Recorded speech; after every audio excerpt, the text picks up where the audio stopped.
Hello, everybody. Thank you for being here on a Tuesday afternoon. It's not 100 degrees in Portland anymore, but it's pretty damn close. Before we get started with my next incredible guest, I want to thank Five Star Guitars for being there. These guys right here, based in Beaverton, Oregon, they've got a ton of guitars, they've got repairs, and they've got lessons from the greatest people in the business. So if you wanted to get some virtual lessons and take lessons from a pro like Jennifer Batten, all you got to do is go to www.fivestarguitars.com. You can sign up, let Joff Metz there know that I sent you, and he'll appreciate it. Maybe throw you an extra guitar pick or something. The one great thing about Five Star Guitars is if you're shopping from anywhere else outside the state, we have no sales tax. So you're going to find a better deal on guitars and save a lot of money. And you're going to support local. So Five Star Guitars in Beaverton. If you're out of the area, go to www.fivestarguitars.com. Check them out, play guitar, and then hopefully you'll be out on tour with guys like this. I want to introduce my buddy Michael Miller, who has been out for so long, for decades, man. This guy has worked with so many people. He corrected me a little bit in the initial bio that I posted. I said he's worked with everybody from John Fogerty to Marilyn Manson, which is incorrect. I knew he worked with Ginger Fish, and so I think Ginger played with Manson and Rob Zombie. So so Michael's done everything from Rob Zombie to John Fogerty to Alice Cooper to Anthrax, and probably everything in between. We got a ton of stuff to cover. There's not a corner of the industry that this guy hasn't touched, and probably outside the industry too. So we're going to find out about it. Let's get started with Michael Miller, my homie. What's up, buddy? What's up, Kevin? How you doing? I'm glad to see you, man. I like that in your background. You don't have any gold records. You had mentioned when I told you after my interview with Kenny, right. I said, man, I got to stack my wall with gold records. And you said, you can't. And I said, why is that? And you said, Kenny's got them all. There's no more to get. He's right. Got everyone there is to have, man. That's right, man. That guy, what? I mean, I watched his interview with you. I learned a lot that I didn't know. He's really? God damn. Yeah. There's a guy who's done everything. I'm just a day player. That guy's done. I mean, he's had a career. He doesn't turn it off either, does he? I mean, that's you can tell there's never going to be complacency in that guy's life. You know, he's just going to be going 110% until he dies. You know? Well, he talks about time and time management and how valuable time is, and you can't afford to waste a minute of time in this life. And he doesn't. It's really cool to be around his energy because it inspires me and makes me think similar to how he does. He's so driven, but I mean, literally doesn't waste a time. I remember a show we did. We flew into I think it was Phoenix. It was a festival, and we were in and out the same day. Rented back line. It was a real quick thing. We finished the show. We had a quick flight to get back to in Phoenix. Literally came off stage, had vans waiting, jumped in the vans to go back to the airport. And on that 20-minute ride, right after show, Kenny's got his notebook open, his headphones in, and he's charting out songs. Oh my God, man. I mean, not a moment, not even just to towel off and get ready. He's just always, always doing something like that. I've never seen him just kick it. Yeah. Wow. That's, I guess he's done this so long too, that either you figure out a way to do this without burning out. He's obviously in great shape. I mean, I know he's been kickboxing and doing that kind of stuff for a long time. So he looks like he'd beat your ass every second, but, he's in great shape. He really is. And I think, mentally and physically, that probably helps. And I don't know, I guess we don't have to get into that much, but I know that a lot of guys that I've met in the past that have that kind of driven energy, they're not partying after the show, no. There's, their lifestyle is pretty much like they recognize the worth of their business. And so, I mean, one of the things Kenny, I'm sorry, has said that has been ringing in my ears lately over the years. He said this a few times is that you never know if this could all come to an end tomorrow work wise. And with everybody, you do hit that time. People do hit curves and for whatever reason, you're played out for a minute and work may slow down. But Kenny's always said that, and he's always had so much coming at him. He doesn't turn down anything that's viable that's good. He goes after everything. So he'll have 10 things. He'll be flying out today to do a show tomorrow, back the next day for a session, a live show. That just on and on and on. But he always says you never know when it could end, and right now it all ended. Like, It did for most people, but it yeah, didn't end for Kenny. That's the thing. Uh, in a sense, yeah. you know what? Part of it is, you're right. In a sense, I've been thinking about this a lot. I mean, people that have been somewhat able to cope with what's going on right now is that they've developed multiple streams of income, right? Hmm. Hmm. They've got, if, in your respect, you've done everything under the sun in the entertainment business, and right now the entertainment business is Doesn't exist. primarily, yeah, it performance wise, it's gone, right? I mean, I think the things that work for Kenny are that he had enough sessions lined up where he could do some recording and He's tracking, got and right. but that's few and far between. There are not very many people doing that right now. uh, a handful of people like Mark Schulman as well. Hmm. Kenny, developed the same kind of program that Mark has, right, where he's able to go out and do sort of motivational Oh speaking yeah, and those yeah. kind of like public speaking things. Those types of virtual events are still happening, even Hmm. if live performance isn't. And it was a gift, I think, for those guys to come to the realization that they should be able to do that, not just being able to hit a drum, but you've actually got to be able to communicate. And it's a pretty remarkable thing for both of them. But not everybody's cut out to do that, And I know that people have said in the media, I've heard, that there have been recommendations for people that are struggling, if you had gig income as your primary, to find a new trade. And, it's easier said than done, right? I mean, it's not like any one of 1,000 million musicians can go out there and pick up a scalpel and decide, I'm going to medical school today, right? It's just, it's not going to put food on the table tomorrow. Uh, It's but funny, the skills don't transfer to the real world on paper very much. right. Yeah. You If know, you were to we're walk, highly skilled at what we do, but walk in and hand that resume to somebody and say, I've been on tour with Alice Cooper for 9 years and I set up drums. And you do much more than that. And you may be a tour manager and have a, we're brilliant techs, are incredibly adaptable to do other things, but it is weird. On paper, it's hard to sell that. especially if somebody doesn't understand the industry, Yeah. right? Oh, yeah. So if, There's if you were to so walk watered down. into Tesla tomorrow and said, you know what, I've got incredible business and management skills. I'm able to handle pressure when things are under fire. I'm able to, Hmm. I'm able to adapt. I've dealt a lot with multiple personalities and crisis situations. If they see all those things, but then they look at your resume and they see that you've been an Alice Cooper tech for 9 years, they're going to be thinking in their mind, and I hate to generalize, but most likely, the hiring manager is going to think, oh, this guy's just been back partying. He's Drug drinking and, addict. Yeah. yeah, exactly. But as you and I both know, it's so much more than that. So long before this career, man, long before you were doing this with Kenny and with Glen, Alice Cooper, tell me about the early days. Like, were you a drummer starting out? Is that your gig? I wanted to be. Okay. For me, I just, as a kid, I was exposed to music. It was in my household. Um, we lived in the South, and Elvis, my dad had a great record collection. I remember having the 45s, Hound Dog, and Jailhouse Rock, and all that stuff. And I guess I had some, I wouldn't say a troubled kid, but had a lot of ADD and things going on in my life. Music was just what I could go to that was soothing and help. So took music classes in school, piano, did take snare drum, did not excel at those things as much. And as I got older, um, my music taste varied. And like my first concert was Kiss 1977. I Oh was a huge man. Kiss fan, and that was Yeah. 1977. I was 10 years old. My dad took me and my Dad took brother. you?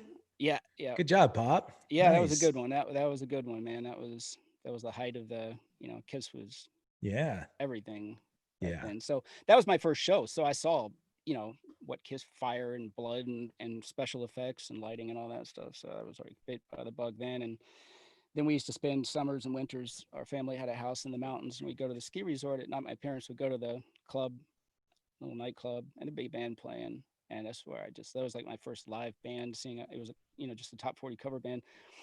Sit in front of that band all night long, just watching drummers. And it was, Yeah. to me, I still have that feeling today. There's something about drums. You may have it too. They're just, I love to look at them. They're energetic. It's just something I'm still fascinated by it all today. It's amazing that you still Yeah, do have that fire after I having do. been through, the good and the bad parts of the drum world. But yeah, man, I Yeah, had those everybody. those feelings. I was gonna see if I could share a couple of things real quick. This is great. I'm gonna share. What do you some have? pictures. I'm going to share some screenshots that you've taken from your Oh gig. yeah, Is that cool? yeah, yeah. All right, so I take a lot of pictures. this is Mike's Instagram. Check this out. Can I call you Mike? Is that all right? Yeah, yeah, yeah, yeah. Yeah. All Call right. me Uh, anything. I love the perspective shots. You know, I mean, all of us drummers do, but people that don't play drums Yep, freak out when they see this stuff, right? Because they that can was. see. Yep, that was Oh Paul yes. Bostaph, a Slayer gig. Okay, right on. And obviously, these are always sound checks. It's not that they had an empty crowd. Yeah, right. This is the Yep, best time to take the photos because you're not looking like you're a paparazzi up there on your own that's kit. right. Right. Mr. Sobel, right there, man. Look at that. Yep. Uh, One thing I love about this, and you and I can rap about this as we go. We don't have to stay chronological. Um, when I think when I first met you, it was up in Tacoma Hmm. when you guys were playing up there, and Glen was showing off the spider kit, Is that the red one that you have, or was the it one I a have. lead? Yeah, Yeah, yep, yep. yeah, and the Spider last rack. Mapex I think that he had. Yeah, and Hmm.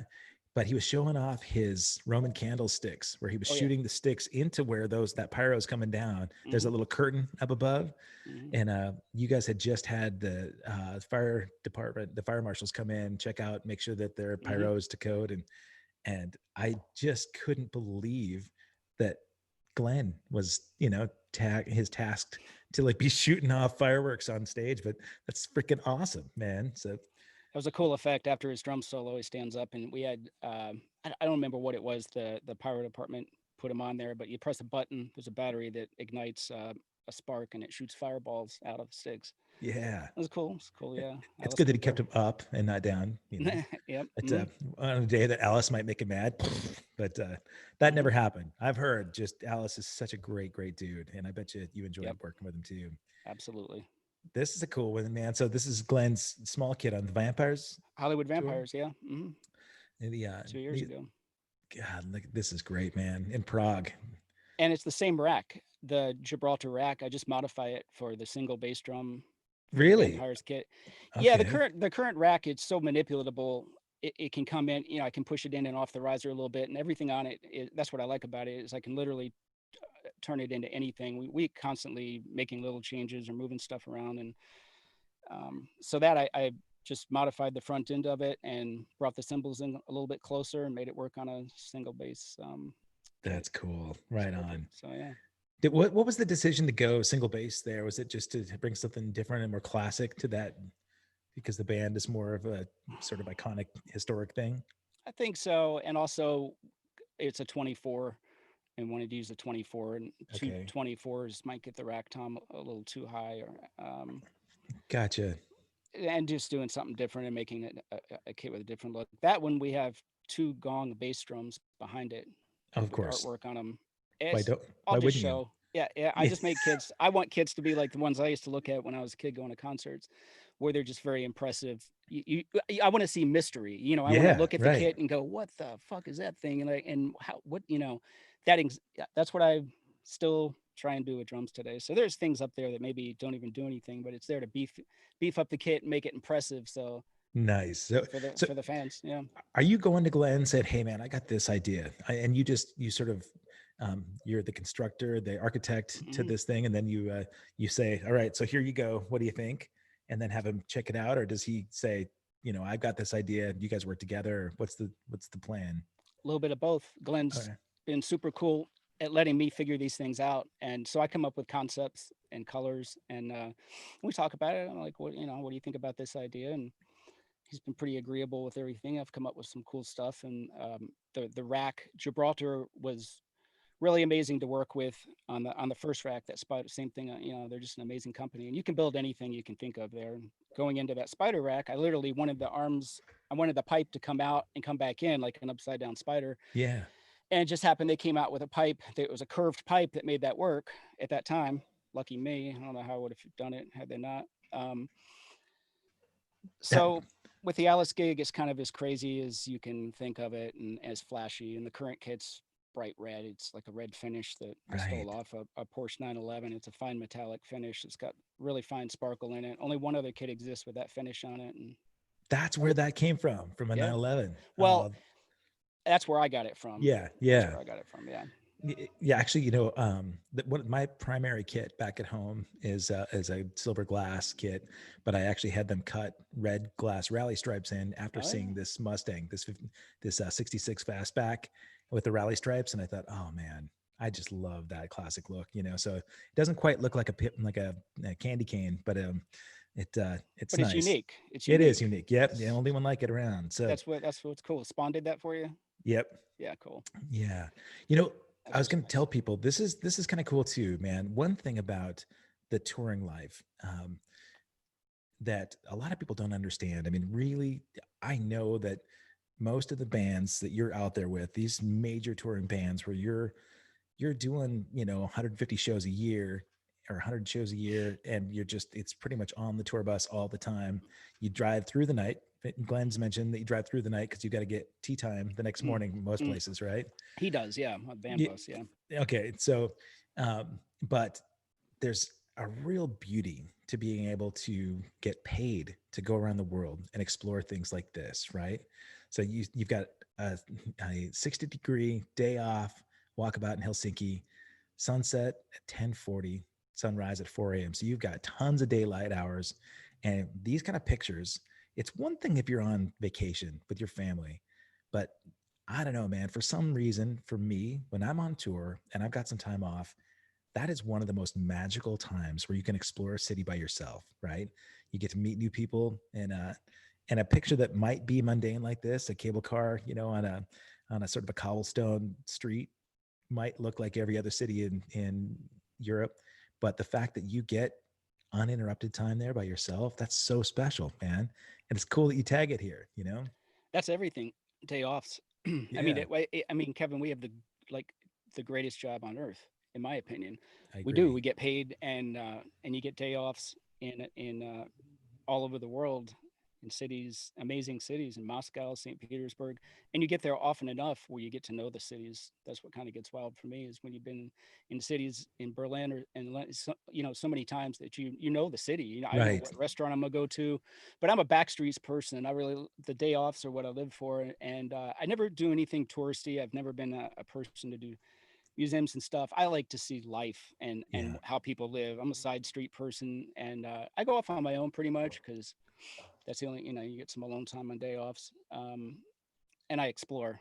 Yeah. Check out. I'm in hunt all day long for like smoothie bars, good food, and a health food restaurant I can eat dinner in. That's always a big deal for me on day off. I just want to find a nice restaurant and find what I like to eat. And along the It, way, you see a lot of cool shit, and that's what I like. You do, man. The funny thing is the food places that you just talked about, I can remember remarkable food spots that I found 15 years ago on Oh some yeah, cities. If I remember, it comes right back to you. it really does, man. If I get some good Florbama, like uh, um, mullet, and Hmm. or if you're in Thailand and you found that amazing noodle bar. I mean, it just Oh it's yeah. it's all like really. It's funny to make a big deal out of it, but for me, it's really special.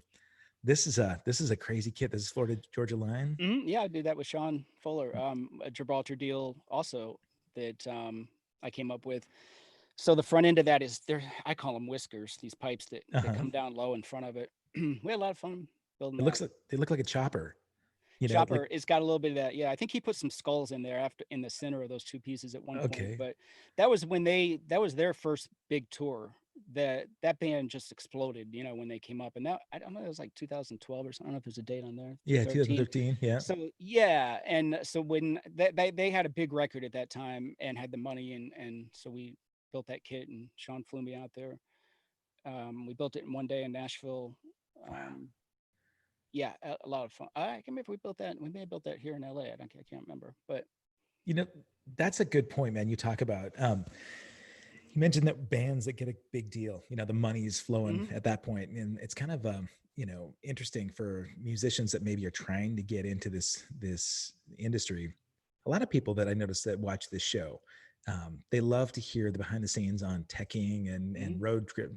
road stuff, and uh, endorsements. So if Mapex signs Sean Fuller, to the Florida Georgia line, he gets the big deal, and Mapex says, "All right, we want you on our roster." Yeah, we'll hook you up with a kit. Let us know what you need. Does Sean come to you and say, all right, so I got a Mapex deal. I've got a budget from them. They're going to give me some gear. Help me put something together that's going to be a great representation of something really cool and unique, and also within budget. Hmm. That one, Sean came up with everything. I just did the rack. So Okay, the finish on those drums and the three bass drum concept and all that stuff. He came up with all that stuff. And with Mapex, I mean, it depends on the size of the artist. Obviously, sure. if you're touring arenas and you're a big name at the time, kind of probably get whatever you want. You may have two or three drum kits, one rig to go overseas and so forth. Um, so with Alice, we used to keep a kit in London, I think, just to fly back and forth and Sure. save some of the shipping costs. But these now we just bring everything, all our gear goes. So Really. yeah, Yeah. everything from that's the cool thing I will say. Like with the Alice gig, everything goes. So the red kit, the hardware, all my cases, everywhere in the world, all my stuff goes. I think we've only had rental gear on that gig twice I can think of, just maybe show in South America or something like that. But You're loving that because it's consistent. You don't have to it's consistent. yeah, you always know where everything is. You know what's been repaired and replaced, and what where those memory locks are. And Yeah, rental gear is not always easy to deal with, and I usually want to change all the top and bottom heads on it and make it sound as I got to redo the whole thing, so it's a big deal for me. you swap top and bottoms in every gig. Well, if it's rental gear, I Oh, probably I'm will. sorry, and the rentals. Yeah, If it was sorry. rental gear, yeah. Yeah, yeah, yeah. You don't know where that kit's been for sure. But Oh yeah. I it's funny. I mean, almost everything we do is all backline stuff, Hmm. just because they're package dates and everywhere we go and there's a kit there. And Right. I've gotten really used to just throw and go almost. The nice thing is we've got a lot more electronic needs than a lot of the Hmm. other bands. So in our rider, we'd been headlining these last few tours that I show up and I've got a dedicated kit at least. So I'm not sharing. That's the worst, right? When That it's would a be the worst. Having to do festival. that change 30 minutes, convert it over from that Uh, guy to this guy. I've done that but before. Yeah, sure. yeah, I'm sure you have, man. So speaking of doing that before, let's go back a little bit. So you talked about the origin. You saw there was music in your life. You got to see Kiss. Then you started watching the cover bands. So what was it that kind of made you realize this is something I want to do for a career? Yeah, it was and I moved in 1985 to Fort Lauderdale. A day I turned 18, I was living in Maryland, Washington D.C. area, Okay. and I moved to Fort Lauderdale. And it was kind of cool where I moved. There was a club called Summers on the Beach. Everybody played Summers as national acts. It was a really cool place, and so I was hanging out there, and 18 Fort Lauderdale. My it was goodness, the middle man. of spring break in 1985. It was complete chaos. You saw downtown Julie Brown out there bringing her I get MTV crew. there was all over the place that stuff, but Yeah. yeah, it was 20 people in a hotel room and beer cans stacked, to this. But anyway, Summers was this great club, and I was just hanging out there, and I get to know people, and I watched a lot. Yeah. I knew that's what I wanted to do, but I watched a lot. I watched the load ins, the load outs, the audio companies come in, what stagehands did, moving gear, how they lifted, all that stuff. Eventually, just got friendly with drummers that worked there. The first band that I think I worked for was a Canadian Pink Floyd tribute band called Clearlight, and they carried full production. And they were kind of regular at that venue, so I got to know those guys and their road managers. So I'd start helping on loadouts, help the drummer tear down, put his drums in cases, push cases to the truck, simple stuff like that. And I got Yeah. paid for it. And that was like one of the first times I remember, yeah, you can get this is a job. And it became clear to me, but actually, so look, when you want to do something bad enough and you're passionate about it and you really, really this is what you want to do, you figure it out and Yeah. you sacrifice, you do whatever you can. I did a lot of work for free just to get in there and get experience and get known because you have to prove yourself to people. When Right. you're not coming from anything or any reference at the time, you have to prove yourself. It's like, I mean, I guess when someone goes to prison, they probably got to fight and establish it's same kind of, so that's what I did. And then there was a band called Gypsy Queen that I was friends with the drummer, and it's this great band. They got a deal with Polygram, and they were kind of the most popular band in Florida at the time. And I started working for them. They're me and a kid named AJ, who we're still best friends with. We go all the way back to 1986 with this. And he started guitar teching. The band had like a 2-week tour coming up in Florida, and their lighting guy, something happened, had to leave the tour. They said, "Hey, can you?" I said, "Yeah." I didn't know anything about lighting. I was like, Right. "Hell yeah, I can do this."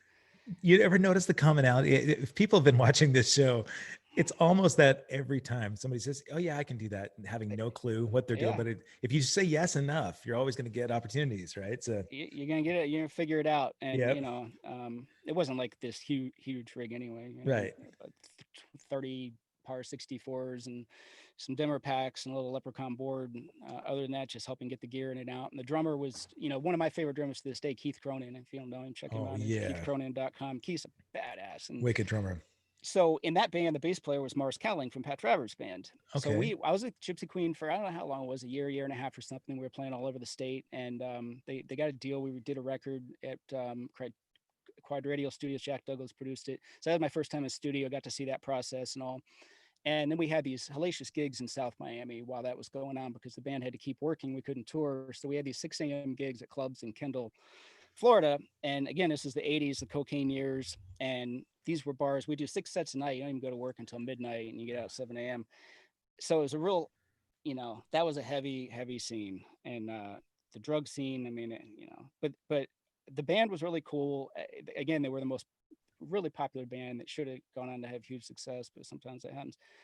So after that, the bass player Mars got called back to Pat Travers. Pat was doing a tour, and then they needed a drummer. Mars got Keith in there, so one day I called Keith, and I was like, hey, "What's up?" And he said, "I just got this gig. Are you available?" Pat Travers band. So that was my first national tour. right, So jumped right into that. Flew back to Miami real quick, and we started right away. And so that one, my first day on that job, I fixed a drum riser. The drum riser had a bad wheel. It had something on there, and I guess the other techs and other people who worked for that band never would do anything maintenance wise or anything. First day in there, I'm fixing shit, and everybody was just like, "Oh, dude, the fuck, this has been broken for 2 years. Nobody's ever fixed it." So it's were always they been mad at hard. you because you were making them look bad, or were they Not at excited? all. It was the All other right, way around. It was somebody who actually do some, and that's been my trademark all along is just work. I just put in yeah, the work, man. That's the yeah. only thing. There's a lot of great techs out there and much more qualified, but I put in the work and I care a lot and consistency and so I was fixing shit. But anyway, we went on the road for a year and a half, and those were some crazy times with Pat. That was the most like drug fueled. That was the height of the '80s. You've mentioned this a little Club bit, right? chaos. This being, and I don't want to interrupt you, but you mentioned, Florida, spring break, and that era, the late '80s. I mean, yeah, the drug thing was huge then, Oh and of man, course, Pat Travers is known for, snorting time went whiskey, on. drinking cocaine is That's what his that thing. is what our lives were during that It's, time. so you talk about doing the work, man, but you're young enough. Did Hmm. you feel like you could maintain a decent work ethic and Oh yeah, still party like that? yeah. Were you just kidding yourself, or was it like, yeah, you're invincible, man? Enough blow, and you feel like you can do anything, right? So, I was we were invincible, and we could never get in trouble. And it just we were young. I was 20. I wasn't even old enough to drink. I think when I started doing that jeez, stuff at that age, you can party. I mean, yeah, you can get away with it. Right now, fuck, forget it. But yeah, back then you could do it, and because it was kind of like accepted and everybody was doing it. The whole camp was doing it. It wasn't like one guy who was a right. party guy. I You're mean, not the singled boss is out, doing it. You're getting blow for the boss every night. It's like right? that's Right. basically what was happening. So like me, I'd be behind the bass rig during show watching Keith, and we'd have like SVTs stacked up in his rack. On that, I'd have a Heineken, a cigarette, and probably some cocaine Couple or lines. somebody. Yeah, I mean, people would just come to the side of the stage and offer it to you. It just was just so free flowing. But yeah, that was every single night, beer, cigarette. Yeah, it was just those times. It's But remarkable that more people didn't die. It really is, man. yeah, But right. anyway, go ahead. Sorry. Yeah, no, it was just so those were yeah, that was a loud band. Yeah. Those were 412 cabinets. Those were not dummy cabinets, and that was the loudest. Our front of house guy used to always say something about 120 dB at front of house. It was clubs and some theaters and stuff like that. We would package with bands like Molly Hatchet, when like all the original members, all that stuff. Yeah. So we did Blue Oyster Cult, and so we'd always do these little packages. But man, it was loud, and Pat was a monster. And the band, it was so you got Mars, Pat, Jerry Riggs, and Keith. It was just like so. My first national act was still one. It was just this insanely really good band. I knew what was possible out there. And after that, I did some tour managing. Lonesome Dave, the agency that represents these bands, got me in with Lonesome Dave, who's the singer from Foghat, and Yeah. started tour managing that. He was going out and doing Foghat stuff, so that was really what my interest was, moving into sort of other areas, and tour managed Lonesome Dave for, I don't know how long it was, 8 months or something, and did drums and also on that a little bit of everything on that gig. At that level, and I don't want to interrupt you, but I was going to Mm. say, at that level, do you find that you're doing so much more babysitting than you are just like actual the work itself? I don't know. I don't. At times there's always that. Um, I think it's easier. That back then, I think it was just distributing information was, we didn't have phones when Right. thinking back about it, like I don't really remember how the hell we did anything, because Right. no pagers, no phones. And I remember, like, to get into every city, I mean, I'd advance dates, and the guy would give me basically where they were in the city, but it was always call me when you get to the outer ring, so you get to like Detroit and payphone it from a gas station, call the club. I'm like, all right, I'm on exit 23 on Lee Highway. So he says, all right, so you're gonna go down 2 lights, make a left, you can look for blah blah, get you in the building, and that's how you got everywhere. And you get to the venue, there'd be messages for you. Your agent left you this message. People leave you messages. Call the agent. And that was when you get to the hotel. There were messages there. It's like, so you Right. got your messages, front desk. You got any messages for me? Think about all that. It's weird. Isn't that just crazy how it wasn't that long ago, It wasn't but that it's a long ago. I don't know. totally different generation. Totally. We sound so old right now. Yeah. But But it I, was cool to get to do that in that time. Kids today never grow up and they'll never see that. So I that's mean, it was, chill. Oh, yeah. and probably makes you that much more efficient now because you just cranked that stuff out, and you had to be fast. You had to be efficient then. A lot of friends of mine that were tour managers back in 80s, 90s, when you really had to, it was beyond herding cats, but you really, if you're doing advancing things and you've got Yeah. international travel, even more difficult, right? Without cell phones and GPS and, Mm-hmm. email. But the Pat Travers thing, when you did those first tours, how often would you go back home? Were they like full extended tours? Or were you just doing like little short runs? Both. It was, maybe a month or 5 weeks, and then home for a week or two, and then out for a week, and it was in and out. It was all over the place. But so I was living in Miami still, and then sometimes I'd stay in Orlando because they had a band house there, and I never had a place to live back then. Basically, I mean, when I got home, I was always in debt. I never came home with money Sure. basically, but I always had somewhere to go, or had a girlfriend, or would go to one of the other clubs in town and meet somebody. Or I lived in a house in North Miami for a long time. I kind of drifted in and out of there a lot, but You're yeah, such a drummer. thinking I back, I it could was go like, home. I had no money, and but I had a girlfriend to stay with. That's such a yeah, that's drummer all it thing. was. Yeah, Yeah, yeah. you know. Every time, Yeah, you know, That's- Fort Lauderdale was good to me. Yeah. yeah, I'll bet, man. Uh, and you mentioned not having much money. Other people that are looking at this as a potential opportunity, when you're going out with a young band, you're teching. Even as a young band, you're rarely coming home with money, right? Yeah, It's expensive to be out on the road, and it is. if there's a tour manager that appoints some kind of uh, per diem's not much, man. You're not eating filet mignon and prawns out on the road. You're eating just bare minimum. Everybody's kind of getting. If you get lucky, and there's catering at a venue, you stock up on that as much as you can because there's not much in the way of per diem outside. But uh, uh, it's a really good proving ground, isn't it, for the people that really want to do this for a living, because it can weed out the people that just can't handle it out on the road.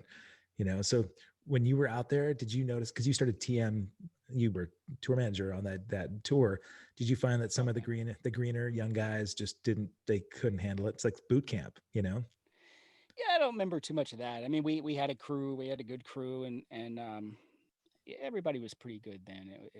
I think the guys who had their hands full were the guys tour managing like really big '80s acts at the time. Like if you were tour managing Cinderella, or all the famous stories, Doc McGee stories Yeah.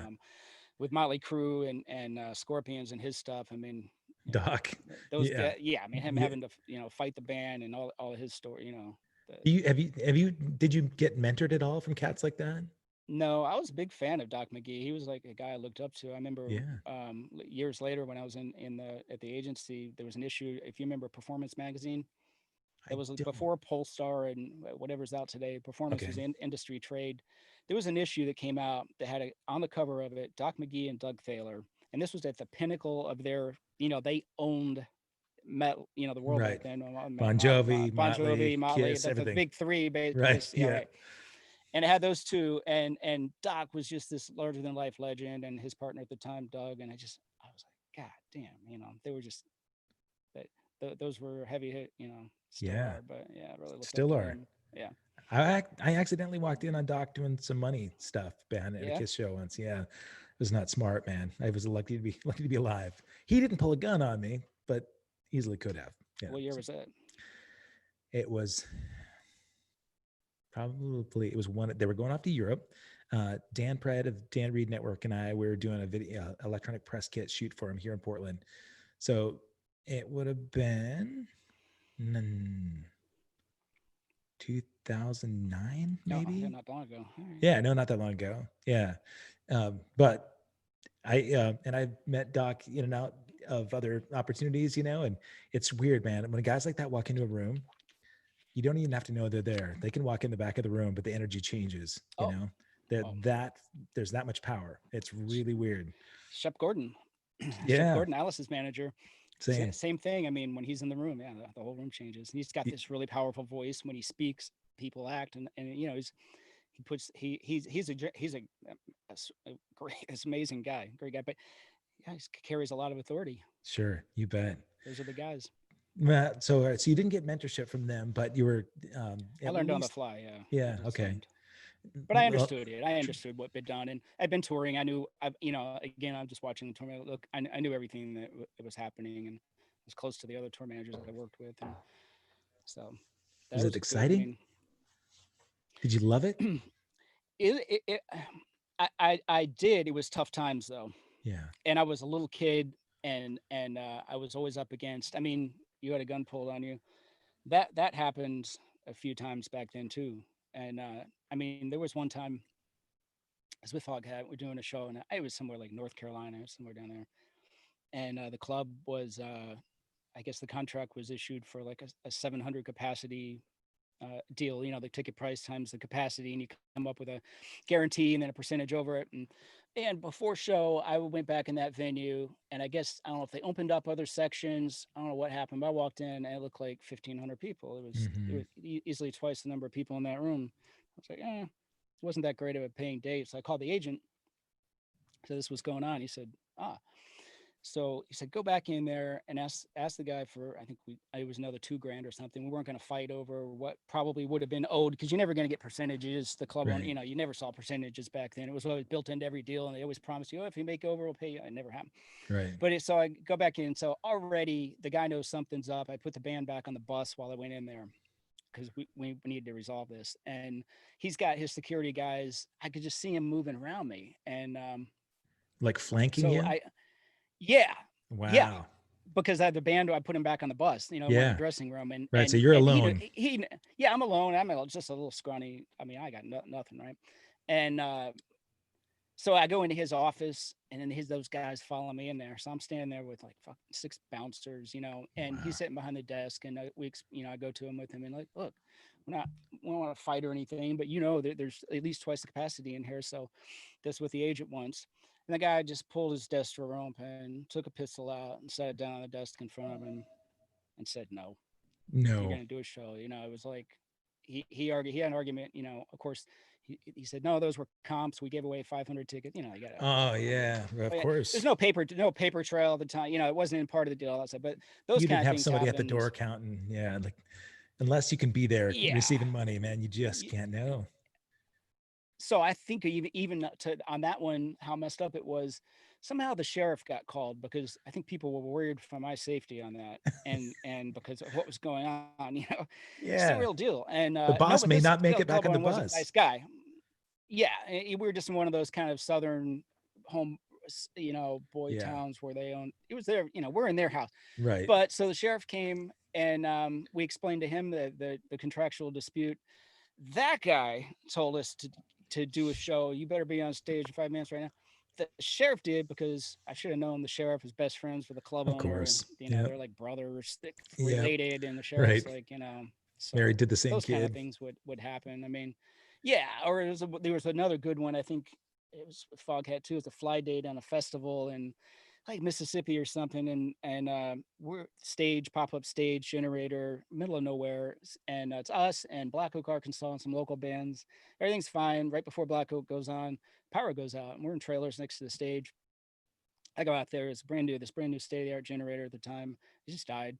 There's like a handful of mechanics that come out and try and help, and they're all generators open. Everybody's messing with it. We got the company on the phone. They don't have anything they can bring out. So there's no power. So Black Oak starts doing an acoustic set. And we're just telling people, look, there's no power. There's a lot of people Wow. out there. The audience got really rowdy. They started tearing down truss after Black Oak.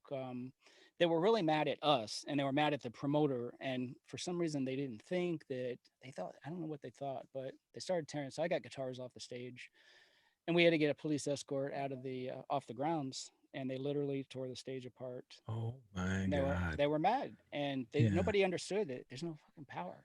Nobody's Right. getting it wrong. Yes. There's no power. Right? They're mad What at you. show do you want us to do? Right. So the sheriff there gave us a police escort, but what we thought was him just worried about our safety, getting us off the property.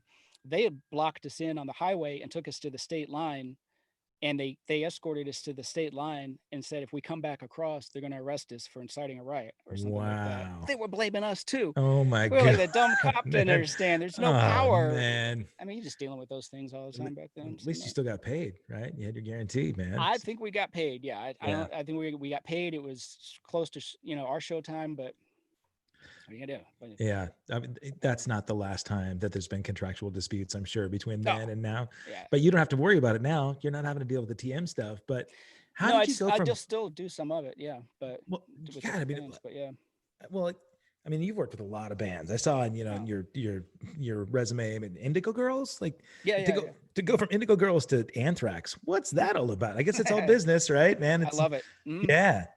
I would imagine when it all comes down to it, aside from the style of music, I mean, people that are in this business, whether it's the Indigo Girls or Charlie Benante, they're all just there to do a job, man. Oh They're yeah, hopefully passionate about what they do, and they're bringing entertainment to an audience. But you know, yeah. tell me about some standouts. I mean, you've got a lot of history, and I think working with Ginger Fish is probably a lot different than working with, Kenny Aronoff. Everybody's different. Yeah, But good. That's what I like variety. That's what I like about tour so much. Literally, it's just being in a different city every day. That's inspiring to me. I get so yeah, bored being at home. I hate being at home. COVID has not been really good to me. I'm not good at even having time off. And yeah. I've been fortunate, especially like since 2014 or something, things got really busy for me. And I've been going bang, bang, bang from tour to tour to tour. And so I had like the Bodines with Kenny. Kenny got me that gig. And Okay, first it was drum teching, and then they needed a tour manager. And I was kind of eyeing that because I knew what was going on there. And Kenny called, "So I got this 2 week tour coming up. Is that something you could do?" I said, "Hell, yeah, it is." So I jumped in there on that, and so that was a lot. So I was tour managing and teching for Kenny on that gig. oh wow, But that was a lot of fun, and it was kind of a nice little low level gig. We were driving a lot, but flying in on some rental gear. We had sent our own gear out, but they had their markets where they were really big, and so we go from big festivals in like Wisconsin and that part of the Heartland country, and do clubs in other areas. But I like that mix up and going back and forth in those bands. That was a really good gig. That's what led to the Indigo Girls, actually. really? Okay, then I would imagine, and please do tell me, like, I'm sure that your opportunities, because you've been around for so long now, opportunities come because everybody knows your reputation. You've earned it. So much about what you do is about trust, right? And Absolutely. they have to know, man, that not only does Mike know how to change a drum head, I mean, this guy has to know everything about the chaotic parts of this business and be able to float, and he's easy to hang with, right? So because you're on the road with him all the time. So early on in the days, were you just sort of networking and trying to get the next gig, or how did things go from going, to Pat Travers on to, the Bodines and No, it was terrifying then because there was no internet and there was no the communication. I mean, you just had to know people. There was no, you had to make calls to people you didn't know and try and get yourself work. But a lot of the work I had was with the agency I ended up working for later, Artists International. They represent a lot of those bands. So I kind of moved around how did you after, get in there? well, that they represented Pat Travers. I mean, Okay. so Steve Green, the agent there, I got on the Foghat gig, and then he put me on after that. Bobby Kimball from Toto, the lead singer from Toto, doing solo tours, and Sweet so man. Yeah, no, he kept getting, that's just how it is when you have people that are working, you refer to the Yeah, people closest to you all the time. It's the same that in bands and everything. I think, somebody's got a side project, they probably call you because they know you and, but the Bobby Kimball thing was great. And we toured all over the US, Canada. And I spent a lot of time in Canada back then. Pat was Canadian, first of all, and okay, really big up there. But we spent months and months and months in Canada, that's every not a corner bad of thing, Canada. buddy. No, it was great. It was I great. love it. And Nova Scotia out there. We even did a crazy show one time with Bobby. It was an island. Do you know that place? It's a French island, Pierre Saint Miguel, I think it's called. It's off the coast of Newfoundland. We were like Okay, the first American band to play this tiny little French island. Totally French. really? Yeah, it's almost like a little resort space. It was crazy. Yeah. Yeah, Yeah. our guitarist from Flock is actually from Toronto, but he's got a little vacation home up there, and yeah, he sends pictures. I've not been there, but it looks beautiful, man. Doesn't look like it's part of Canada. It looks like Yeah. it's in Europe. No, it's France. Well, yeah, I Yeah, it's guess it French is. owned. It's French speaking, right? Yeah, like It's French owned. yeah. Yeah, Okay, that. Uh, it's wild. so when you're doing all those gigs up there, and you're feeling, did it feel vacation time a little bit for you? You felt like, oh, I'm getting to see the world, almost like military, right? You're getting to travel around the world. You do your work, but you also get to meet people, and I don't think it ever feels like vacation. To me, it's just that the adventure of being somewhere I've never been. That's my favorite place to be, somewhere I've yeah, never been. So seeing all those Canadian towns and seeing all that stuff, and especially back then because there was something more intimate about playing clubs than there is arenas and amphitheaters. There's a wall between you and the staff there, kind of, and to a lot of the locals, it just seems like. And when you're playing clubs, you're really dealing with the local people there and yeah, developing relationships and all that stuff. So and you see more, and you're doing those smaller tours. You're driving. And, when you're on a tour bus, you don't see anything. right. You just kind of wake up from point to point and all that stuff. But so the day offs. No, then I remember, so much. And we went to Europe. First time in Europe was a few weeks, and we stayed in outside of in Holland, this town called Den Bosch. And we had like little 2 hour pushes outside of that city every day doing gigs, and that was a great experience. Seeing Europe changed my life, seeing sort of a real different way of life over there. And That's so amazing, man, because I did a tour over there and we had a little tiny town in Holland that we mhm, based at in these yeah, tiny little cabins. But then we do 2 hour pushes out to like, hmm you do, you go to Belgium one day, and then you yeah, go off to Germany the next, but really Amsterdam hmm but Enschede is where we stayed. So hmm like, that's just funny. That's yeah, that's like the little MO over there. I Who mean, were you? isn't Europe is Europe? It's always my favorite place. Just It's, anywhere in Europe, I, I love Europe. man, I mean, you talked about how the road is your home, and we were there, like we had an amazing tour of Europe last year, and we should have been there just a couple weeks ago again. Mm. And I stopped looking at the calendar stuff because when I still have it all on my calendar, all the dates that we had booked. Yeah, where you But would be. Yeah. when I wake up and I see where we would have been, yeah, it's the horrible way to look at your first thing in the day, so I have to just flush it and focus on the stuff that I have control over. I Same love here. Europe, Same man. here. And so much of Europe, man. I mean, the band is based in Liverpool, right? The I didn't singers, know that. well, Yeah. all the original guys are Liverpudlian. I mean, obviously not, but we played the Cavern Club where the Beatles hmm broke, hmm and just did everything from Scotland down to Belgium last year, and I loved it. I can't wait to go back. I think it'll happen, and we'll be all that much more excited about getting over when we do. Yep. A lot of friends from Europe are watching this podcast right now, so they have a friend from Germany, Claudia. Hi, Claudia, What's up, and, Claudia? and the when it's funny, some of the people that chime in. This gal, Catherine, she heard you talking about like getting messages in your hotel, and she said we still use a fax machine in my office. The So, man, the old school days. old school days. Yeah. But Yeah. anyway, so I don't know your how we even first did tour in it. Europe changed your life, and were you with Pat then? That was Bobby Kimball Oh, that was in Bobby. Oh, Europe. that's right. Yeah. Yeah. Okay. Mm, What year was that? 89, 89, Okay. Yeah, 90. I keep getting stuck. We have like flight layovers Hmm together, Bobby, like 3 times over the Oh, course of the yeah. last few years, where for some reason his flight and my flight will be canceled or delayed. Not the same flight, but we'll end up in the same terminal hmm together, and so we catch up and talk about his dog rescue charity, and Yep. He still does yeah, that. real sweet man. I have not seen him since those days. Everybody I'm in touch with from back in crews, bands, everyone. Just Bobby, I have not run into since then. But Okay. we spent a lot of time together and had a lot of history in a short period of time, and did a lot of touring. He was a super cool dude. We had a great band. Somebody, a friend here, Catherine, just asked if he retired, but I don't think he did, Catherine. There's some footage of him doing stuff on his own on Hmm. YouTube recently. I know that he was having some in-ear issues on some of He's those having some clips. issues. Yeah. Yeah. Yeah. So he's probably not touring so much, probably just doing one-off corporate gigs. His friend, this is the craziest thing, and you'll laugh, but like his best friend owns a plumbing company here in Portland. And so he does New Year's here as like a private party for New Year's Eve. Small world. When he told me this, I thought, there's no way. And he said, yeah, George Mm. Moreland Plumbing. And I thought, of course, but why do you know it? And he said, yeah, there's a whole stage. They got a full production gear, and we come in and we just do a private party on New Year's. And I thought, in a plumbing store? But yeah, but his buddy. Yeah, Anyway, whatever. Yeah. yeah. So Yeah, yeah, yeah. That was an educational time with him. I'll bet. That was I'll cool. bet.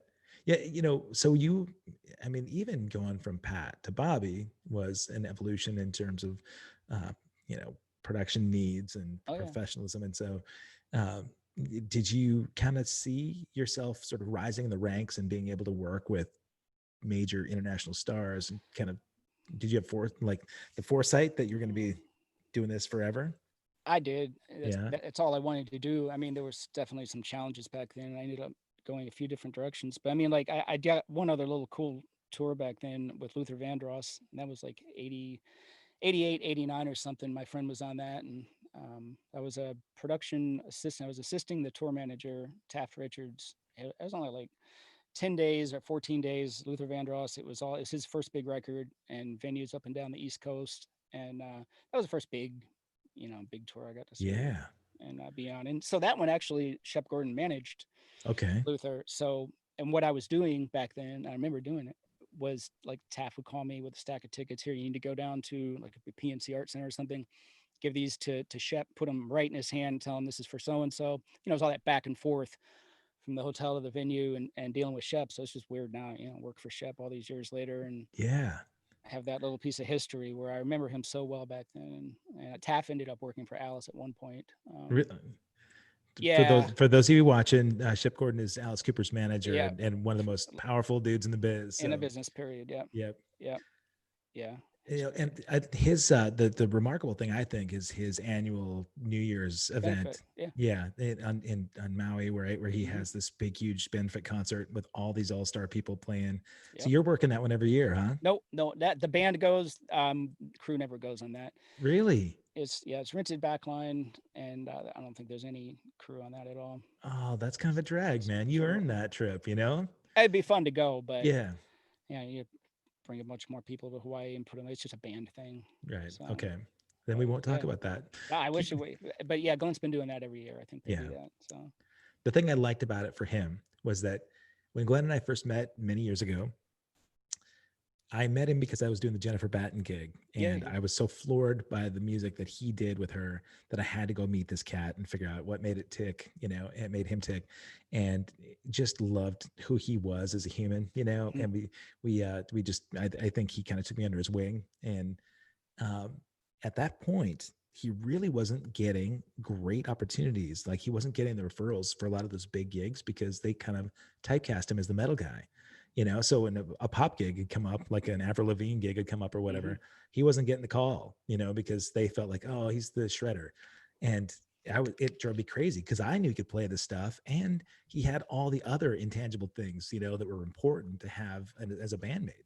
He's a great looking dude who looks younger than he is, that Right. he's really fit, and he's such an easy hang. He's smart, he's funny, just all the things. If you're putting S- together the perfect band, he's the Right. dude. Quiet, low key, fits in. Yep. Have you ever seen him play fusion? I mean, have you seen him Oh, do a fusion oh, gig? ridiculous, man. God damn! Like Yeah, well, all those baked potato gigs, man. But so, the yeah. fact, but that the coolest thing about it was when the Alice gig came around and he's doing those New Year's shows, the benefit shows. Like Sarah McLaughlin would come in and play, Hmm. and he'd play just the right part, and that clip would end up on YouTube. And I knew, you know what? It's just like all those other people that might have thought that he was just the metal guy can see that he's so well rounded. He can play with Paul Simon. He can play with, Anybody? anybody. And We so do the Christmas puddings. We've done a lot of those. I do those with him. We play with a lot of different artists. We've played with Sammy Hagar. It's all kinds of. Glenn has a masterful way of emulating another drummer on a song and making the same sounds out of the drums. I mean, like we right, do the Lucky Strike gig on right. in Hollywood. That's all special guests, and the music's all over the place on that, from Genesis to Metallica to it could be anything. Do you But go he down just there and has help him out with that? yeah, I did it for a long time. Towards the end, I didn't just because honestly, I'm 53 years old, and sometimes and I'm working a lot.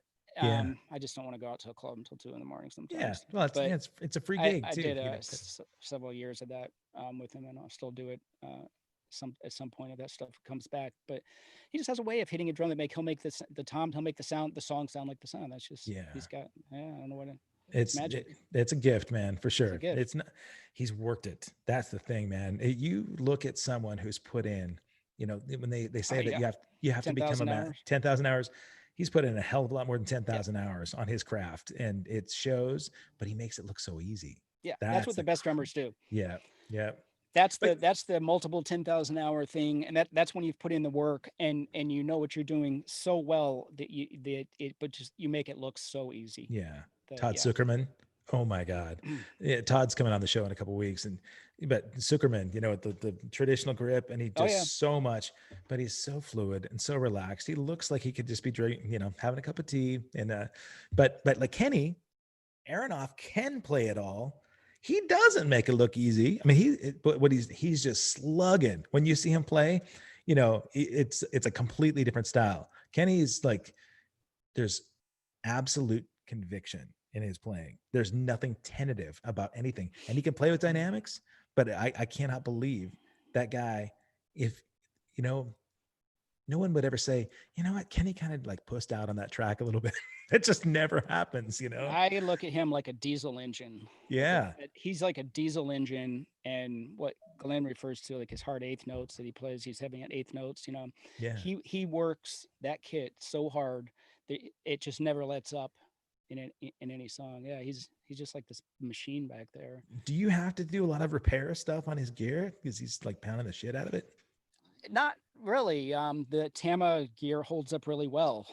I change heads, Yeah. as needed. Like on the Fogarty gig, it might be every third show, Okay. as needed. It's actually, because he has a good hitting technique like Glenn He too. does. They Yep. don't destroy heads. Those are the Right. guys. Yeah. I just got to work with a guy last week. I actually had a little gig come up with Bush and this drummer Nick Hughes. Do you know Nick? I don't, but it's fun. That's right. Because Another powerhouse. you and Mm. Steve Morrison both kind of like have swapped Yes, guys. yes, Yeah. yeah. I just happened Okay. to live in LA. It was a live stream for the record release. It was here. I think Steve was doing something with Tommy. Actually, they were doing Yeah. some live stream thing. That's what's going on now is live streams, and that's so. Yeah, Nick was the same way. He's a hard hitting cat, and I'm watching him hammer out these songs. I have some heads, I have some gear with this. We pulled what was out of their storage locker, but I'm thinking, hey, I need to get some. But he's got such great technique. Ah, He that's hits so cool. well, so clean. Just heads, they're not getting destroyed. I've seen guys that just destroy heads in one show. New Right. every night, new heads. Yeah. Yeah. And Uh, bad cymbal technique, breaking cymbals. angles. Yeah, breaking. Oh, there was a Yeah. guy who used to break a 19-inch custom A every night. A left Yeah. custom. I'm like, how are you breaking that cymbal every night? Every Yeah, night. every That's night he yeah. could go over. They literally had a road case with 30 cymbals in it to replace. It was Oh just my God, man. guys You don't still. want to drop those names. You're not gonna. No, You know yeah, what I love, man, is that as much as I would love that kind of dirt, it's awesome not to burn any of those bridges, man, because you never know. It's such a small industry, even though there are a lot of people in it. Right now, everybody's kind of struggling in the industry, and if somebody has a technique that might not be as solid as somebody else, it doesn't do anybody any good by dropping that stuff out. It's just good to know that. no, and they're still who they are, and it's not wrong. I mean, that's the cool thing about drums is there's not really a lot of right and wrong in terms of like it's whatever works for you, and tuning is subjective. It's not like you can tune high or tune low, whatever sounds good with your band, and what is a good drum sound. I mean, it's what the good drum sound is. What sounds good to you. For me, it's getting a clean, even note with no overtones and rings, but pitch could be up, down. It's how you want it, and it's how you want the heads to feel. It's your feel. So those That guys, there's nothing wrong. They're doing their thing. If they're able to replace the cymbal every night, then God bless. Yeah. Go Zildjian, man. Yeah. Go with it, man. I guess thinking about that with all the artists you work with, and then not just have worked with, but consistently, you're working with a bunch of new guys all the time. So yeah, you probably would have to have not just the um, individual tone idea that you have in mind. You just, like you said, you try to get an even tone that doesn't have overtones and allow them to, pitch up or down whatever they're looking for, because everybody plays different. Everybody has a different sound, and Aronoff's snare sound is Oh, completely different than, yeah, yeah, signature snare sound. Yeah, yeah, yeah. That. he's made his career on that sound. Yeah. How did you guys first connect? How did you and Kenny hook up?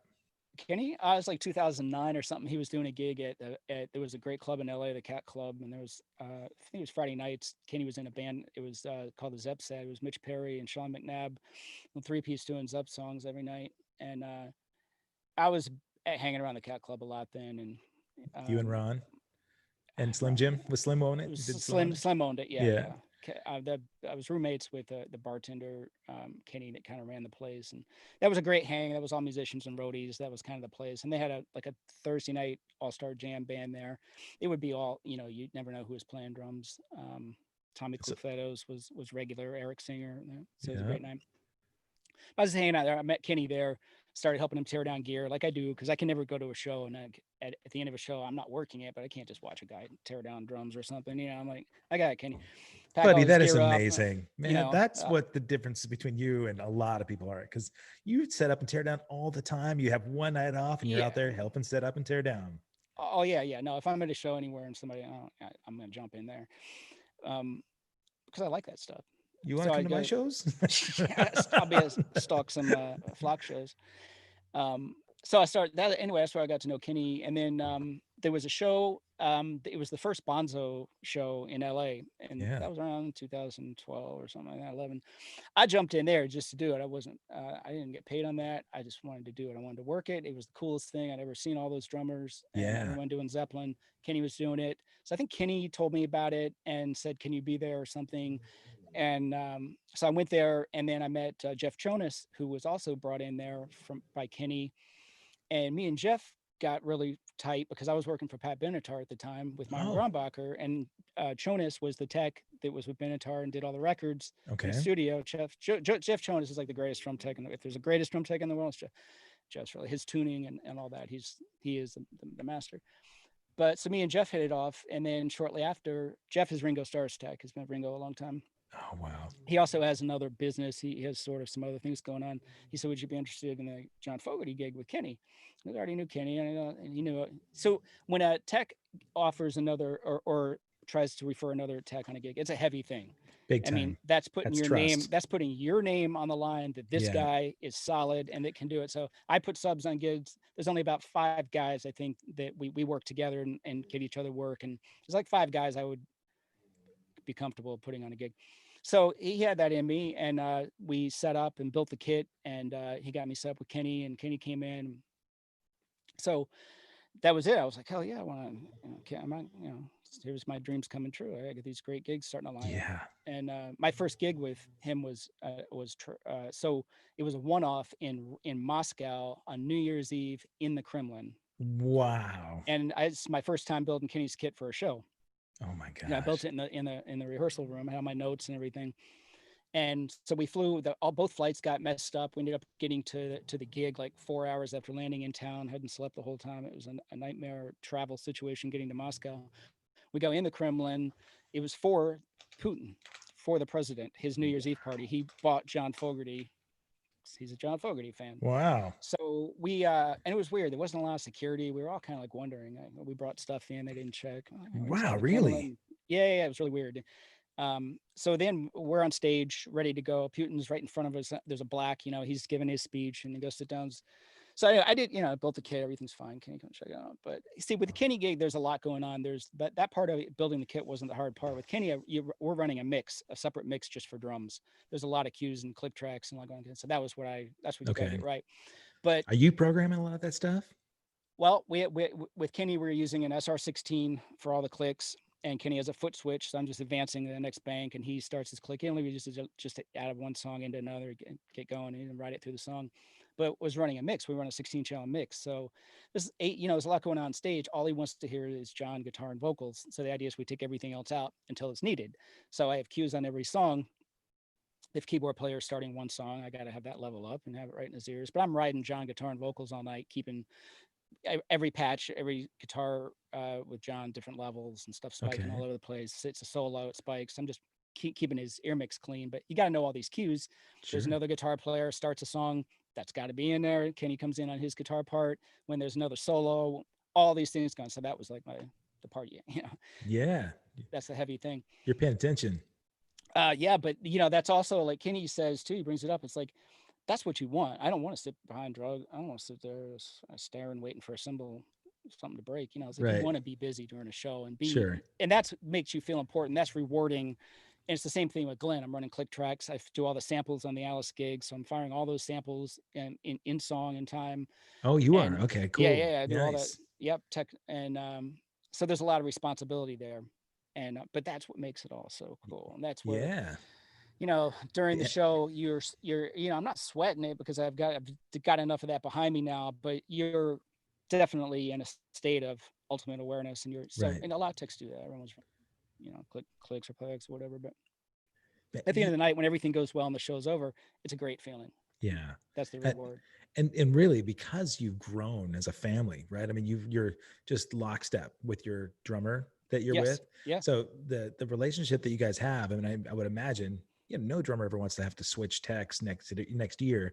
You've gone through the fire and flames, on the gigs and the pros and the Yeah. You cons, know the each good. other. You have trust, and yeah. Yeah, Mm-hmm. that and even when stuff goes wrong, I mean, I'm sure stuff goes wrong, right? Yeah. You blow a power supply on the SPDSX or something like that. You have to quick and adapt. And Mm-hmm. yeah, any particular things happen with like say the Kenny Aronoff or Glen Sobel days that were harried, that oh man, this you're puckered a little bit. Yeah, very little. Fortunately, I mean, we have spares of everything, and we line check everything. Not a lot of catastrophes. I have cables replacement, everything. I'm big on anticipating what could go wrong and having it right there at the drum riser. I have spares, everything going. I have a backup plan for click track. I have another devices. We have SPDs, duplicate SPD pads programmed, and I've already talked about with the engineer if I need to switch out what has to be muted and Nice. all that stuff. So I don't remember too much ever going wrong. If it does, it's a bad cable for a second. It could be in the in ears. Sometimes that cable, you could have something Yeah, like that in the in ears. happening And I right have now. spare in ears. I've had to switch those out on Kenny before during a show. That's something we always wonder about. Like when that happens, there's two things that you don't want to have happen in shows. One is the in ears, and two is a bass drum head Oh break. yeah, You the know, the like batter head. Yeah, batter head. So I mean, yeah. I change the stuff so often, and I use heavy patches, the heavy Evans Kevlar patches, and that's something But I did have to switch them out in Kenny's ears one time, so that was a trick, and I literally had to pull his in ears out. So you think about that from behind somebody, Right, mine go in tight, like I can't even get them out right. sometimes, but there was sweat. I was able just to twist them out, popped another pair back on, just lightly pushed them in there, and he tapped his ears, pushed them in all the way, and it was in. So it's got to be stuff like Kenny says, stuff's going to go wrong. It's just how you handle it. Right, And the important thing is not to panic when something right. goes wrong. When something goes wrong or a level's missing or I really just assess it for a second. There's no time to freak out. I have to just like look at the problem for a second and think about what might be causing that thing and go right to that and just handle it calmly and then quickly, and then you can resolve it. It's like No anything time in to get life frazzled. should be. Yeah, You yeah, know, right. really. I'm having this conversation with my kids a lot right now. Right, I've got an 18 and a 21-year-old, and Mm-hmm. these are the days that they're getting prepped to go out in life, and having some of those experiences, kind of help prepare for what's going on right now, in the pandemic. I Oh mean, yeah. there's a million things that people could play the victim, and really be overwhelmed by, and sometimes it's tough and freaky, but um, developing some kind of coping skills and management skills, to handle under the adversity. Yeah. Did that mostly just come for you through trial and error and kind of, um, adapting as you were on the road? It came to me because I always had the mindset that that I've always had like this militaristic mindset where I'm okay being yelled at, and I'm okay. I know you're going to make mistakes sometimes, and you have to just make them and grow from it. So I've always known that there's a certain pressure on the road, and things aren't going to go your way a lot. And Right. I've just always accepted that. That is Sure. what this gig comes with. And if you're on a big gig on a pop tour or something, you're getting told what to do, and you have to just first thing you have to do is like be extremely aware of your surroundings and watch Yeah. people, and that's what I do. I sit in the background a little bit. I'm not loud, boisterous, I watch and observe a lot, and I see where I can fit in, and I watch people's energy and what's going on. So you try and figure things out from that standpoint. But I've never worked for anybody who's like a real nightmare. And when I worked in film, I experienced a lot of that. But in music, everybody's cool. Drummers are the greatest community, the greatest people. Can't say Yeah. I met a drummer I don't like or anybody I don't working for. I mean, everybody's like you know, That. we're in good company, but I'm okay with that sort of militaristic thing that there is with music. And there is that. And it's that thing where, like, if a soldier's told to walk through that swamp 4 feet deep full of snakes, you don't question it. You just walk through it. Yeah. It's the same thing on tour. I mean, you just have to Sure. take whatever beatings come at you and take whatever's thrown at you. I mean, you got to do it, enjoy it, and you'll get tested. And it's a great to work on your coping skills. And if you want to know what you're made of, tour will show you that very quickly. Big time. And you just have to let stuff go. You have to have that reset button, and that's something I work hard at all the time because it's so tweaked about the littlest thing on the road. How do you, Weeks into a tour or something, catering, getting the wrong. I mean, people like getting the wrong kind of food. So, and getting along with people, and you have yeah, to be great at getting along with people. It's only big somebody you time. might not be favorites with or whatever. And we fight, like with Alice, we've been on the road so long, we're just family. We fight like brothers and sisters sometimes, but you got to have that reset button ultimately. And you can maybe let something hang for a couple hours, but you got to go in the back of your head and just say, this is over and we're cool. And that problem's done and we're back to normal. And whatever just happened didn't happen, You know, I'm keep glad those that you brought relationships tight.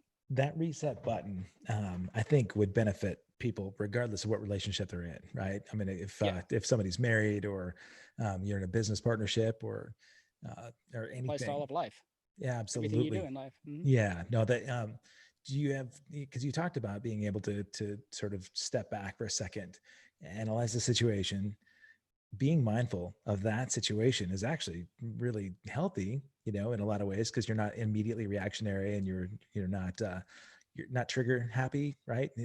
Wanting to sort of respond right away. Um, It also keeps the drummer cool. Like when you respond, yeah.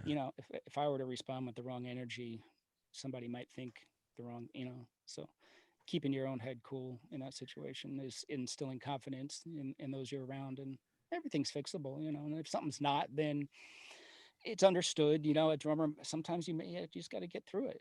There are some things it may not be fixable or whatever. It's show. You just got to get through it. And the You important seem, thing is that drummer knows that if it was fixable, it'd be fixed. And yeah, and if there's that confidence. So you seem like you'd be a good coach, you know? I don't, Really. I don't know. And because, you've got the experience, but also the perspective and the wisdom and the even keel personality that would, that I think people could identify with. Steve O, talked to a drummer guy buddy up here in Portland that I think he sort of took under his wing for a local show. And he was so excited to get to tech with Steve O for the Bush show that was up Mhm. here. And I watched Steve like that when he does the voice, when he was doing the voice gig. I watched the way um, he would share information. And, I love that he's a self-admitted sort of curmudgeon. He'll like, he could be cranky at his gig. He's so good at what he does. And, Best. but he's like this big teddy bear. Cause we spent the day at Magic Mountain together. I Yep. got to see the other side of Steve-O, and, I think you've got to be able to have a balance. But I loved the way he was able to take fledgling people like this guy up here, who's a drummer. He wants to learn the tech biz, and I thought, if this guy up here had any idea what Steve's job really was, what the it's not just setting up and tearing down drums. I mean, there's so much more that goes along with this out on the road but it seems cute, right? Man, when I thought, oh yeah, how nice, he's going to work with Steve-O. Wait till he sees how much work he's really going to have to do if he actually does that job, you know. But Yeah. do you have like sort of proteges or apprentices that you've ever taken out to get some of Uh, that work done? yeah, occasionally. I mean, there's a drummer here in LA that I've had out several times that wanted to be a tech, and I helped her get a job at a backline company, and she works on drums. She's a great drummer. I'll take people in. I like helping people. Those things, there, it's hard to do on tour because it's hard to have people around sometimes. There's Yeah, insurance reasons and stuff like that. Yeah, I mean, careful, but it costs money too.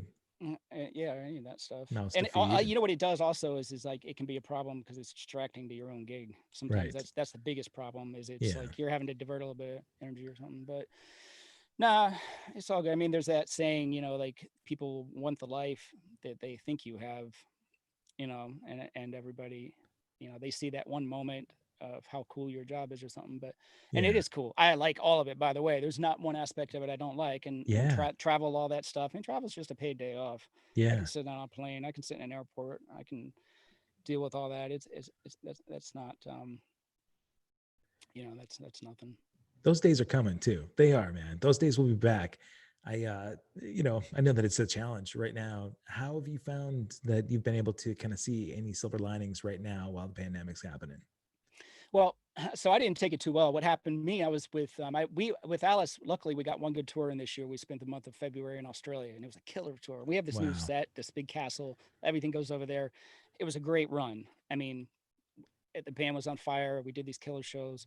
Everybody came back so stoked, and we had this big summer, obviously lined up. Yeah. Um, I came home. I did a quick three. Now, COVID was already an issue in March when I did these dates, and we didn't even think they were going to happen. But it was three shows with John Fogerty with Kenny, but things were blowing up. Like we were Yeah. already. So the first one canceled right when we got there. The second one actually happened. It was in Nevada. So that was like March 15th. That was like the last show that we all did. And March 16th, we were sound checked and ready to go. And at 6 p.m., that's when the CDC put the 50-person limit in, Mm. and the venue still were in Phoenix. So we tore down, went home, and that was the last show day. But I'm the kind of guy like I don't. So I've noticed there's three different kinds of people out here surviving right now. There's the people that have significant others at home. They either have family at home, they're married, have boyfriend, girlfriend, they have that structure at home. That makes a big difference. There's people that had something to go right to. There's a lot of people who had second, they have another thing they could go right into. Their family had a Yep. business or something. So they didn't skip a beat. Then there's a guy like me who really has no other available immediate skill set or thing to go to. I live alone. I live in an Airbnb actually, and I'm fortunate where I'm at. I'm with this great company there, but basically alone. So I went into like fight or flight mode when all this started canceling. Tours started canceling. It was easy to see that work was going to be gone for the rest of the year. And then I'm just thinking, because you pull up fear from the past. I went Yeah. into my past, and like I've had these times in my past. You just in this kind of nowhere land. And I'm like, what am I going to do? I've got bills. I've got what kind of job can I get? So I went through some depression and a bit of a rough spot for a few weeks. I mean, it's made better keeping in mind that we're all going through this. Everybody's Yeah. going. I can't think of myself. Well, actually, I'm not that bad off. What I think about is all the people that I know that work paycheck to paycheck right now. So many people didn't get unemployment. I got that. I got the Live Nation money. I got Alice has been good to us. There's been some PPP loan money. Like things are working out, but Good. so many people are so fucked. Yeah. I mean, Yeah, I mean, you're those speaking are the the ones I'm language worried about. a lot. I get concerned because I try to spend as little time on social media as I have to, right? I mean, it just like because number one, I see a lot of really negative stuff just spewing Oh around out yeah. there, So, but a lot of our friends, people that have normally been really grounded and together, they're spinning. It's really tough for them right now, and I get concerned for them too because I feel like the seams, things are coming apart at the seams a little bit, and not like I can solve any of those things for them, but I love to be able to bring people together. It's great if there's any opportunities that people can hmm find from communication and talking about this stuff. hmm The amount of skills that you have, they are so in parallel with so many of my other friends that I thought, My God, Mike, we probably have so many mutual friends. Oh, You know, absolutely. Yeah.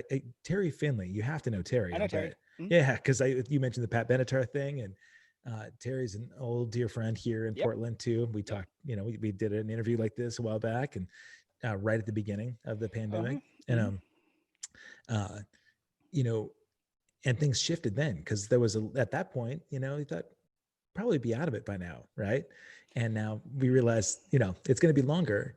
And so, what can we do to be together, to collectively work together as good people that are hardworking, guys like you that have this work ethic that's just unstoppable, you know? And I'm glad that there's some financial support for you.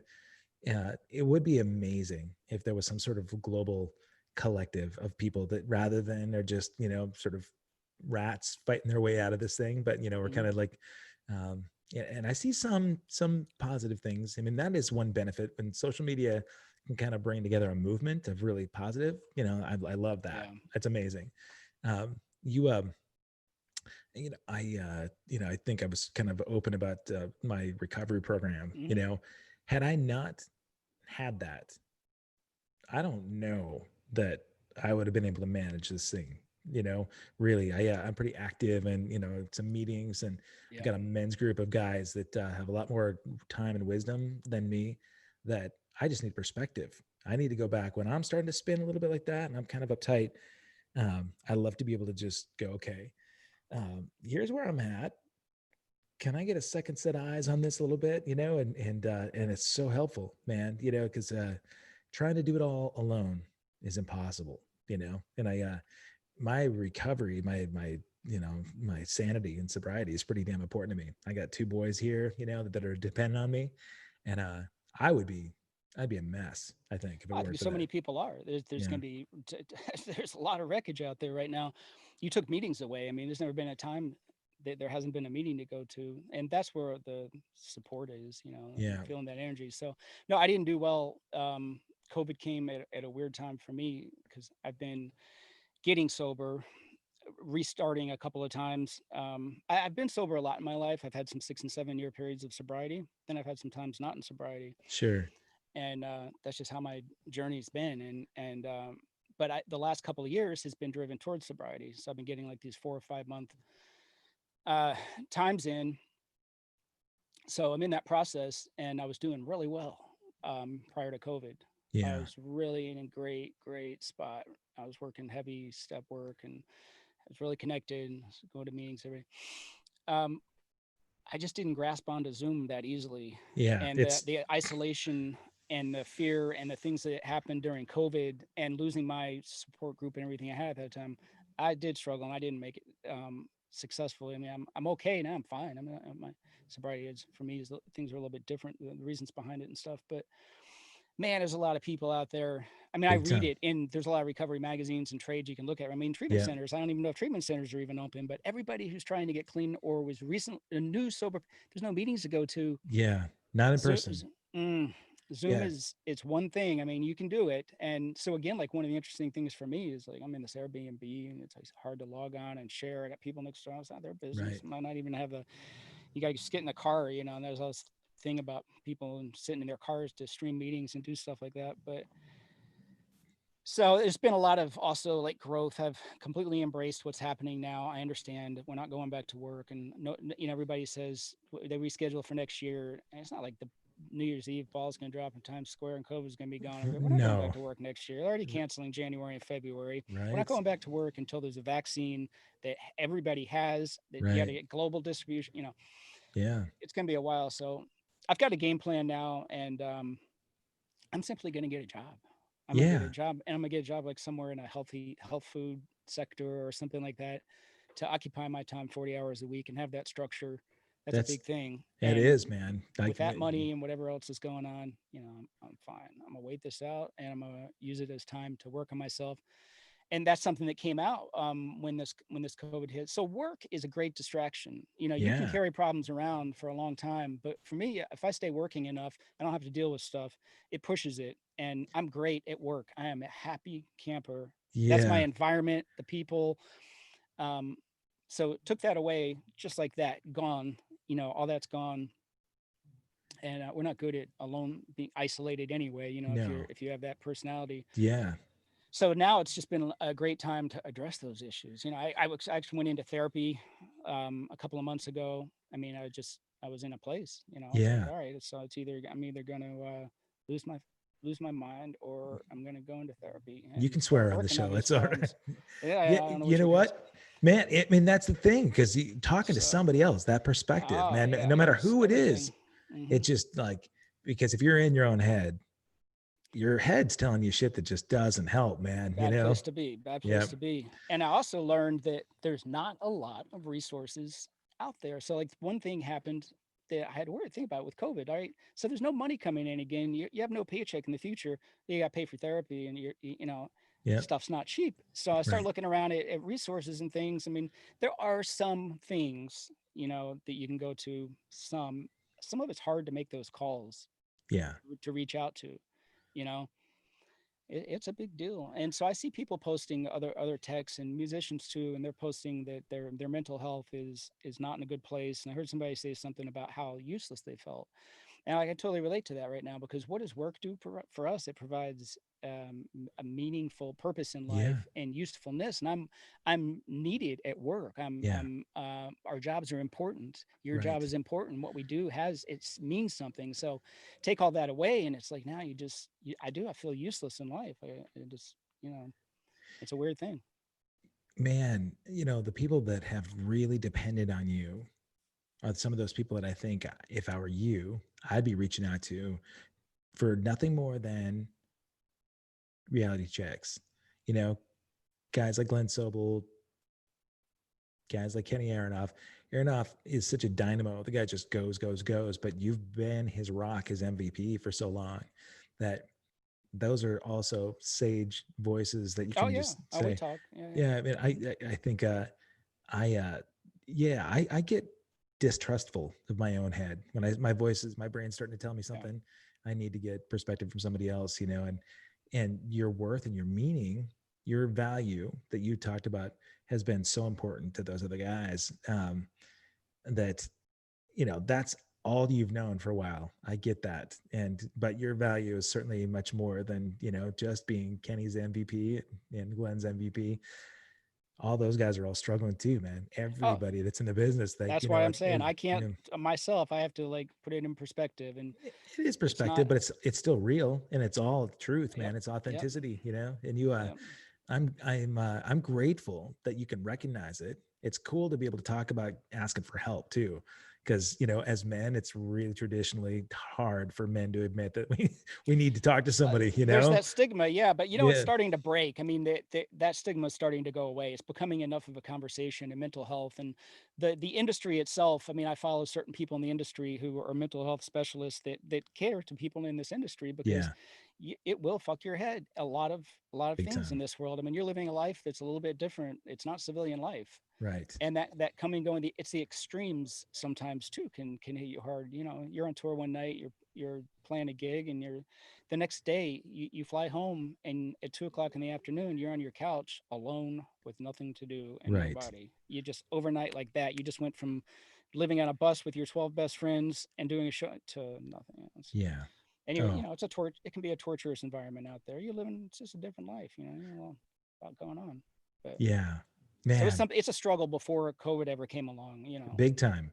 You're right. But what it did was it brought light to it. It brought light Yeah, to yeah. the real, the core part of, being comfortable with who you are, and being able to let go of certain things, Hmm. for me. I mean, letting go is the hardest challenge for me. And Hmm. it's something I'm working on daily. It's awesome.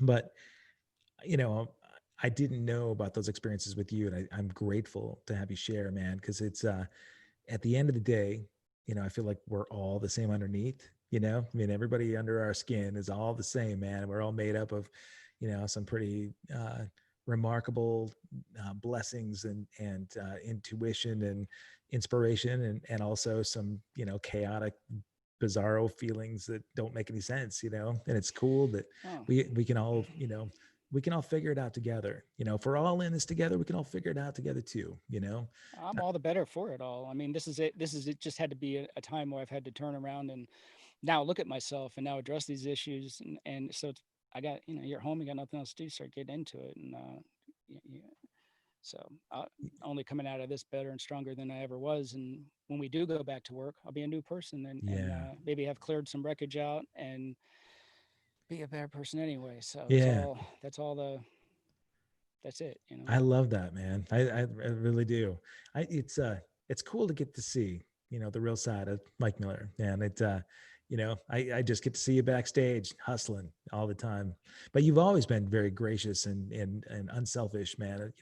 When I got that kid of Glen's, hooking me up with the spare That's so parts and awesome. Yeah, yeah. I got a just lot more for you too. Yeah, I was another hoping to come and box. pick it up from you so you didn't have to ship it, because I was supposed to be in LA this weekend, but It's um here.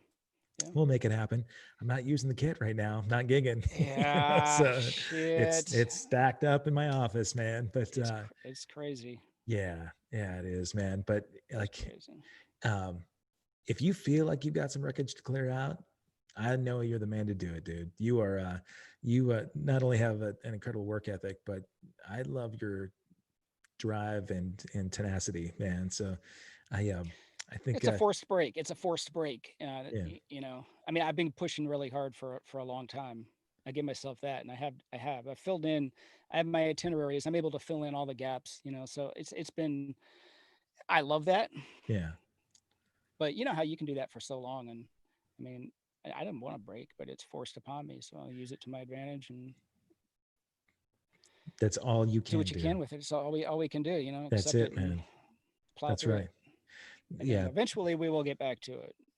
The Eventually. fact that uh many of my buddies that are all here hanging with us right now, they're also in that Hmm. same boat, man. We're all sort of like, so, sailing this course together, man. So I feel it's really special, to have you open up your wisdom to these people. And I can't wait to hear that you've cleared out some of that wreckage. You get back to work, even if you're not back on the road. But I want to know that you're healthy, and I want you to stay in touch and let me know how you're doing. All right? Hell yeah, it's gonna be all good. You too, and I hope to see you soon. Yeah, you I hope will. it. Let me know when you get to LA. And I thanks for doing this.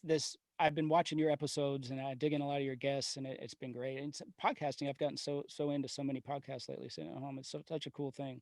So man, cool. it's selfishly, it's been really fun for me too, man. I get to meet, Absolutely. a lot of cats that, like a lot of friends that I've reconnected with and, developed a lot of new ones, so, uh-oh, I lost him. uh, he may have actually just, lost his connection. So I'm going to let him jump back in here for a second. But what I will do, if he does, if he can, but I want to say that for those of you that are still online, tomorrow, the most incredible guitarist is going to be joining me, Rafael Moreira. He's from Brazil, but he plays with Paul Stanley and Kiss. Paul Stanley of Kiss. He was Pink's guitarist. He played with Christina Aguilera. He's played with Rockstar Supernova, Rockstar INXS. He's played with everybody. And so right now he's with Paul Stanley, but he's got a lot of solo projects. He's got a band called Magnetico that is incredible. And so we'll be talking from Brazil. I'm going to put Mike on here. Hey, Mike, I have you on speakerphone on the Zoom call. That was a power drop there. Sorry, we're just fixing that up. No worries, man. I was just wrapping us up, but I'm going to have you say thank you. Or I'm going to say thank you to you and say bye to you on our little Zoom chat. If anybody wants to be able to see what you're up to, do you have a website or Instagram that you want to share? It's Instagram is dtech3. Okay, I'll put a link to it, and TECH. I'll put a link to it on the archive of this. And hey, man, Yeah, that'd be cool. thank you so much for doing this. I really appreciate it. I know everybody else has enjoyed it. I see that Mike K here says, thanks to you're sharing all your stuff, Michael. So very impressive stuff. So I'll link to Michael's Instagram on this archive at kevinrankin.com. And Michael Miller, thank you for the hang this afternoon, buddy. I really appreciate it. Man, I appreciate it so much. It's so good talking to you, and I'm glad we're able to do this anytime. And I can think of a few more guests if you want me to throw them your way. Yeah. People would be cool to get on here. I'm going to send you a note offline. Yeah. Okay. Mike, you are the man. Thank you, my friend. Have a beautiful afternoon. I appreciate you so much, Kevin. Okay, buddy. Take care. All right. Bye Talk bye. to you. Man, you guys are lucky. I'm lucky. So many cool things coming up. I've got so many different guests too. You know, Kenny Aronoff that we talked about today on the show. He's going to be coming back on August 5th. Besides him, and besides musicians, I've got a lot of other people in the TV and film industry that are going to be coming on that I think will be entertaining. And so, if you have not yet, subscribe right now. Go up to the little link that says All Access Live with Kevin Rankin. Subscribe to this channel, and you'll be notified once I hit the 500 subscriber mark. I'm grabbing a couple of those people randomly, and I'm going to give you $50 gift cards. So, if you've not subscribed, if you have, tell someone and have them subscribe. I want to get this thing out there so that everybody can have these experiences with all these wonderful people. I love you all. Thank you for being here. Have a great day. Tomorrow, 3:00, Rafael Morera, and we'll go from there. Thanks, guys. Have a great day. Peace.